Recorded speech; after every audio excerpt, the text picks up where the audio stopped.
There has been a lot of speculations. You would recall that this question has been asked in the past as well. There have been a number of statements also. The Interior Minister also talked about it. The Army Chief also, during his visit to Afghanistan, mentioned this.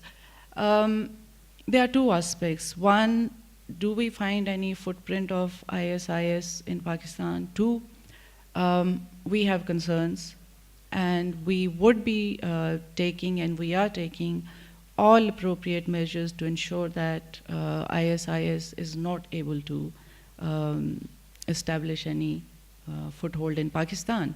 Naturally, we, as a state, are opposed to all forms of terrorism.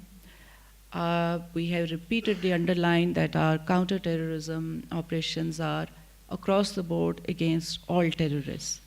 So we are very clear that we would not allow IS to establish a foothold in Pakistan.